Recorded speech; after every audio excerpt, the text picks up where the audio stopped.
Alright, so I just recorded this without audio, so we're gonna try take two with audio this time. I mean, if that's cool with you. So, I've been playing Mountain Blade Bannerlord 2, Mountain Blade 2 Bannerlord, since Christmas, because my brother got it for me, like, right after Christmas, basically. Because I said I was interested in it, and I had looked at it, like, maybe about a year ago, looking into buying it, and then I just didn't, just completely forgot about it.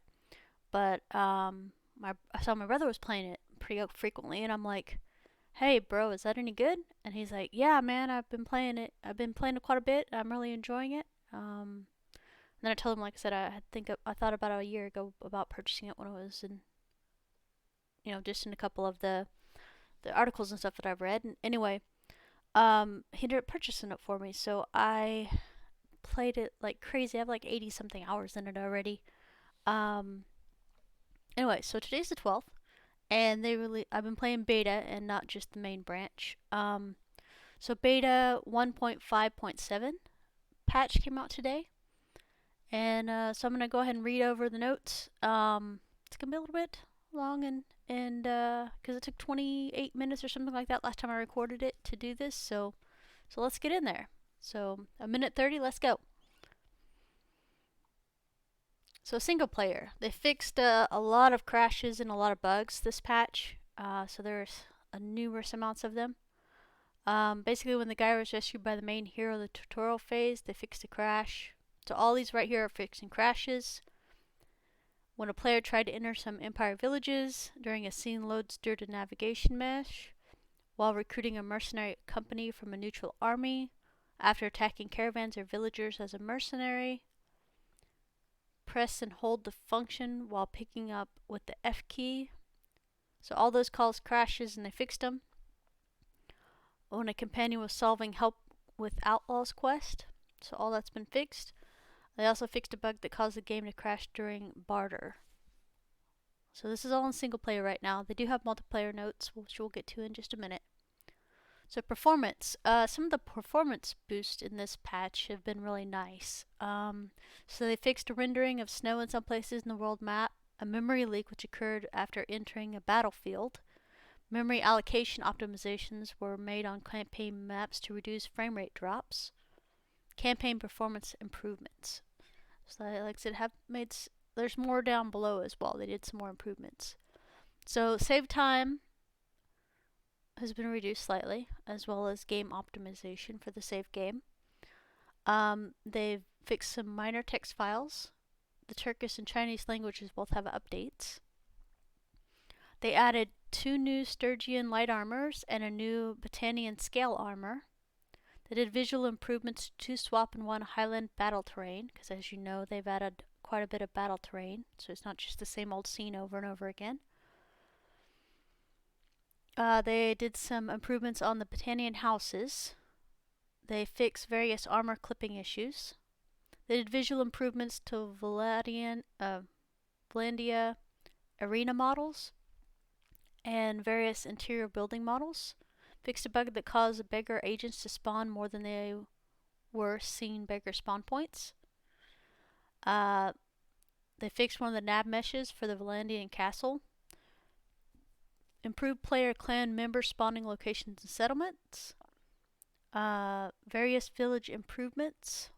I'm actually kind of excited to hop in there and see what's going on with it. Improvements on some material and textures. Fixed clipping issues on some helmets. So that was all in the art department. For animations, we have fixed problems that cause agents to walk unusually fast in some cases. Hey look, animation guys, sometimes people walk fast because there's problems. And they need to walk fast to go fix them. So, don't mind walking fast. So UI changes. So map conversations now support voice lines. Improved information shown on the Kingdoms and Fiefs tab. Text input queries now autofocus on the input automatically. No need to click the input anymore. I'm curious about what that actually means. Like I said, we'll see when we get in there what it actually means. Moved estimated GPU memory usage to the right side for better presentation. Added keyboard and gamepad shortcuts to the custom battlefields and load screen saves. I mean, I know you could already use F5 for quick save, I believe. Separate performance options to different categories for better represent these options. Overall quality option is now on the top. This is all UA changes, like I said. Added color to troop portraits in this party screen. Parties joining an army will no longer lose trackers that they have before joining the army. Face generation tabs can now be navigated with shortcuts. Added a tooltip to air selection pop-up to better inform the player about the possible hero's skills and attributes before selecting an air. So here's some more single-player fixes. They fixed search results in the encyclopedia search not showing up after a character in Asian languages. Fixed a bug that caused a hero, prisoners, or companions not to be transferable to some party screens. Fixed a bug that caused immediate escape of donated prisoners. That's happened to me a few times. Fixed an overlapping issue in crafting, smithing, hero selection. Fixed a visual bug for game menu items to go out of bounds. Completed checkmarks not to show up on completed task and quest screen. Caused governor's name text to show up incorrectly in the town management. Caused a visual element not to show up in the quest screen. So that's all visual bugs that they fixed. Fixed a bug that caused you're leaving loot behind on the caravan's trade inventory screens. I'm sure you guys saw that last time. You'd be trading with the caravan and then exit, and then it would say, are you sure, because you're leaving loot behind, and you weren't. Fixed a bug that caused the wall level icon not to show up on settlement overlay. Fixed inconsistent hero portraits in the town management governor selection. Fixed a bug that caused wrong usage name to show up in crafting smithing. Fixed a bug that caused main heroes not to be selected as default character development screen after an error takes over. Fixed some text problems that occurred when inspecting Bannerlord's encyclopedia page. Fixed Botanian culture bonus text. Alright, so that's all our visuals. Battles and sieges. So like I said, this is one change I kind of like was frowny faced about, but hopefully, we'll see, because this is also something that's applied to the NPCs and not just us. A world map preparation phase of sieges is now 33% longer. Being wounded has a chance to reduce 10% for non-hero troops in all battles, missions, and simulations when knocked out. That's good. Fixed horse archers being spawned too close to each other caused a push by physics issue. Fixed a bug that caused siege ladders to stand in the air when raised. That happened to me one time, and we couldn't get over the wall because it was literally straight up and down. Wounded troops were not deserting even with low morale. This has been fixed, so y'all with wounded troops need to get your morale up or heal your guys. That way you don't have to suffer this, because they'll now desert. Sorry. Coffee, guys, that's super important. Alright, character development system. Implemented 31 engineering campaign side perk effects. I'm pretty stoked about this. I always like it when they add in more stuff for you to have that affects gameplay. Passive XP generated by the perks Raise the Meek and Combat Tips has been reduced. So that's the kind of man thing, because they all shucks thing, because they also made it harder for the higher tier troops to get leveled up too, like caused more XP. So they reduced how we generate XP and raised higher troops to take more XP to level up. But anyway, sorry. Force villager party caravans and villagers to give goods now gives roguery XP. So basically now when you're attacking caravans and villages, parties now award roguery XP correctly. So basically now when you attack them and loot them, you get roguery XP. Fixed a bug that caused trade skill gains when a player discarded items. Fixed a bug that caused player traits to disappear. I didn't run into that one, thankfully. Fixed XP gain from friendly fire, which is kind of sad. You can no longer shoot your brother for XP. Fixed several bugs in scouting, steward, trade, tactics, roguery perks. Fixed some issues related to medicine, leadership, crossbow, two-handed skills, and campaign effects. So yeah, that's character development system. clan and party. So this is interesting to me. The child education feature has been implemented. Players can now educate the clan children through early life. There are 6 different educational stages, triggered at 2, 5, 8, 11, and 14, and 16 years of age. Each stage will represent different options in improving child skills and attributes. Stages are accessible via the right side circle notifications. So basically, when you made your character and you had to pick your storyline, this is letting you do this for clan children through early life, which is kind of awesome. NPCs now don't upgrade their troops randomly. They're more likely to try to reach cavalry troops, especially if they have a lower cavalry to infantry range ratio. This is probably, like I said, made to prevent some of the snowballing by the Kazoots. I'm probably saying that name so wrong. That's okay though. XP needed to upgrade higher. That's what we were talking about earlier. XP needed to upgrade higher tier troops was slightly increased. Fixed a bug that allowed main hero to take disband party into his or her army.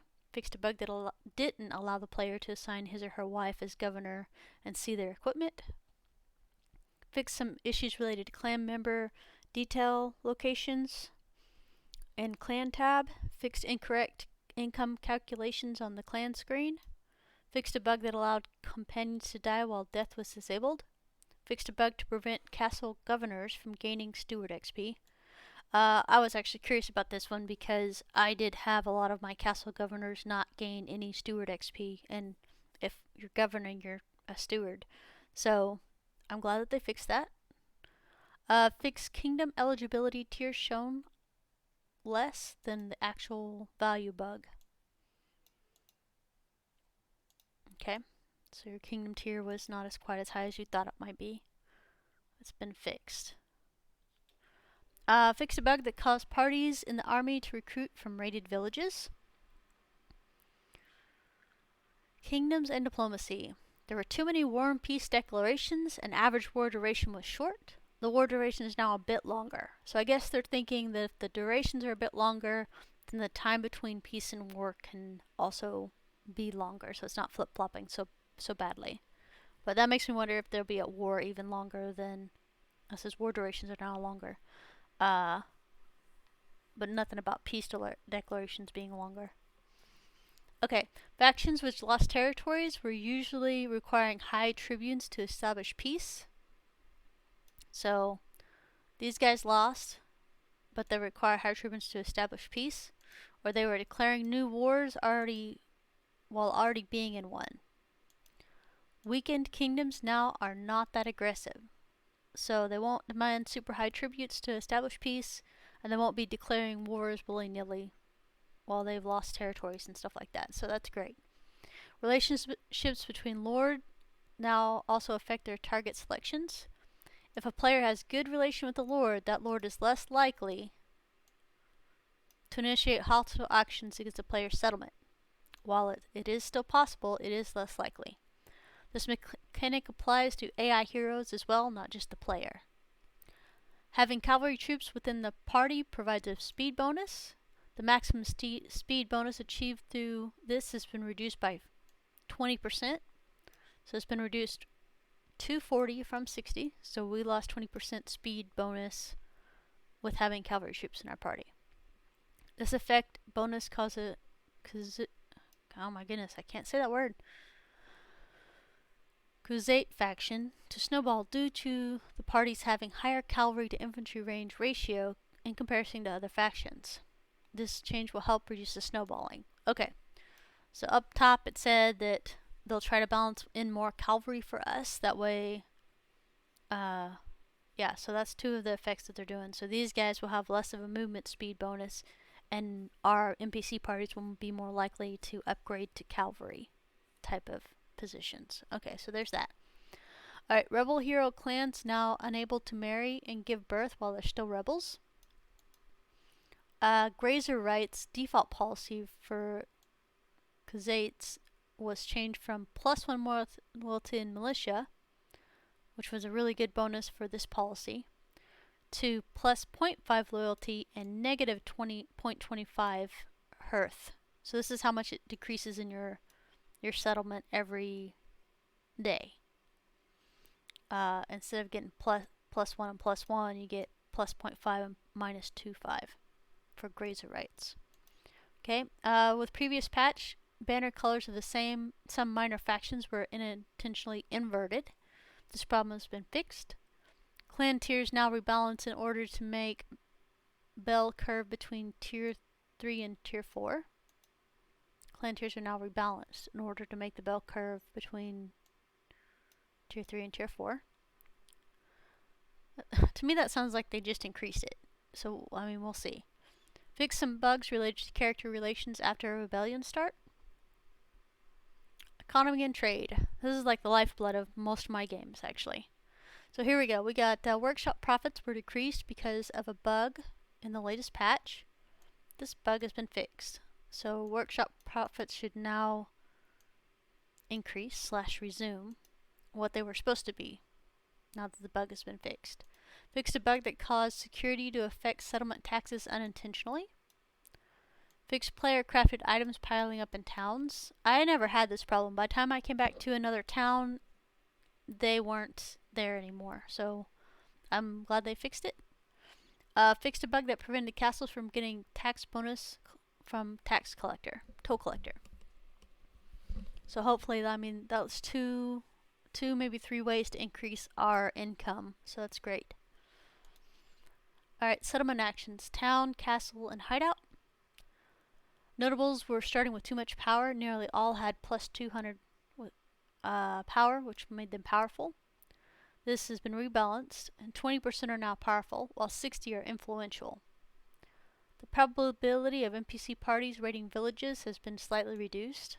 Good. The Castellan Office project now gives 10, 20, and 30% wage reduction for garrison troops. This is actually really, really good as a project to reduce how much of your income is eaten by your garrison. So this is really good. Gold gain from arena practice is now updated correctly.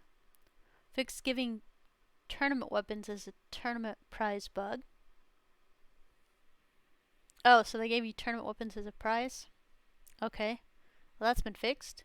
Fixed a bug that caused governors to be missing from their governed cities. Fixed a bug that caused players to get stuck between siege and campaign mode by clicking continue siege preparations.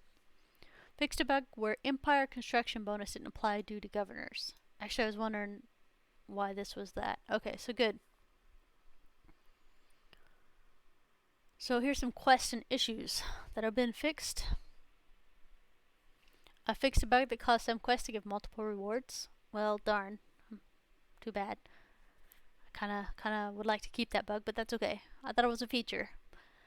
Fixed a bug that increased criminal rating with neutral clan after Disrupt the Supply Line's quest caravan had been attacked by the main hero. And that also made it start a war with neutral clans after the main hero had attacked the caravan as well. Escort Merchant Caravan quest did not fail when the main hero took their gold and goods. This has been fixed. Caravan Ambush quest raider characters will be counted as bandits in the Landowner Needs Manual Labors quest. So from this quest you can also complete another quest. So that's good. Fixed a bug that caused trained troops to be in the player's party even though players sent them back to the quest giver. Fixed Art of the Trade quest dialogue bug that overrode other quest dialogues. Fixed the Lord Wants Rival Captured quest battle bug that occurred when the quest target NPC was in the army. Fixed some inventory related problems with Gang Leader Needs Weapons quest. Fixed a bug that caused Deliver the Herd quest to get both cancelled and failed when the quest target NPC died. Fixed a relationship gain between Lords Need Tutor quest. Nice. Conversations and encounters. Made some improvements on conversation spawn points when quickly talking to people. So if you want to quick talk to somebody, the conversation character has a workshop and is inside the workshop. The player and the conversation characters will spawn inside of it. If the conversation character is inside the common area, the player and the conversation character will spawn near the common area. So wherever your guy is where you're supposed to spawn now. I thought that we already did this though. This also fixes some weird camera bugs in Family Feud Quest. Please note that some scenes don't have the required spawn points, and we'll be getting them in the upcoming patches. So it's not all perfect, but they're working on it. Fix the dialogue loop problem when talking to Ransom Burger in the tavern. Problem of low tier troops showing up in conversations has been resolved, so no more photobombing from the low tier troops. Okay, other. The case of the Empire Lord showing up in battles with other helms was solved. I mean, didn't they show up without combat skills too at one point or another? But anyway, custom battle heroes now share the same stats. Removed extra body armor from the Kazoite Lance template. Fixed the wording on items. Not gonna attempt. We'll just call it Cat Mace. Cat Mace, Iron Rimmed Kite Shield, Two-Handed Cleaver. The game will be retaining the time flow state when switching between UI and campaign map. Alright, so it'll still be speeding or slow or whatever when you're switching between. Bow values have been recalibrated in order to optimize gameplay for the recent archery changes. I don't know exactly what that means, but we'll see. Remove clipping capes from Sapling Sprout Valandian Caravan Master units. Fix visual bug on character portraits in the encyclopedia. Rearrange the order of voice lines in the XML doc so you can verify that all voice groups have sufficient lines. Added encyclopedia entries for towns. Nice. Alright, so now we're in multiplayer. So it's 21 minutes? Jeez. Sorry guys. Multiplayer. Some art. Some slight spawn and visual adjustments to Barivanos encirclement. Physics problem in Sagan Castle. Fixed a bug that caused Matchmaker to prioritize players who were in the queue the shortest amount of time instead of the longest. So that's good. So people that have been there longer get in first versus people that just got there get in first. Server and network. Added a new server region, Western North America. So now we have East Coast and West Coast. Server region. So Western North America and Eastern North America. UI changes. Players can now see clan leaderboards even if they're not in the clan. Rankings in the player clan are now visible next to the player's avatar in the lobby. Added ability to copy Bannerlord ID from the lobby / profile tab. Added a lot of small visual tweaks. Fixed auto mute text being visible when a player reports another player in the lobby. A visual bug has been fixed in the multiplayer armory scene. Alright, so that was all the multiplayer. So now we're switching back to both multiplayer and single player. Fixed a crash that occurred when the game was closing. Transparency of trees in the distance has been improved. The game volume is now lowered when the game window isn't focused. Some important notifications in the multiplayer mode has been excluded from this change. So basically when you tab out, you'll like hear it if you're popping into lobby or something like that, or popping into the game. But the other stuff will be lowered. Performance. So here's one of the bigger things. CPU memory usage reductions for terrain. Siege performance for game increased. Reduced memory usage during scene loading. So that's awesome. Performance is awesome. Animations. Fix the hand position on some swords. Fix the hand positions when some two-handed axes when players made an upward block. Combat. Increase crouch lance damage based on the weapon weight rather than the mount speed. Slightly decrease fall damage, which is great. I fall off the ladders in sieges all the time. More frequently than I should. And I always die, no matter how high on the stupid ladder I've been. So that's the thing. Good. We might survive a ladder fall now. The AI would in certain cases, ignore the player if the player had a ranged weapon in his hand, despite the player being closer than other enemy units. This has been fixed. So you can't use the bow as a ghillie suit now. There you go. Crossbow users were stuck in reloading and shooting phase. It looked like they were canceling reload. This has been fixed. adjusted horse archers' AI to make them switch to melee weapons at close range. I don't know if I like that. Other, fixed visual bug which caused some characters' skin color to change at a distance. Fixed blurred textures at the bottom of the screen. And for our wonderful modders in the community, here are some modding changes they made for you guys.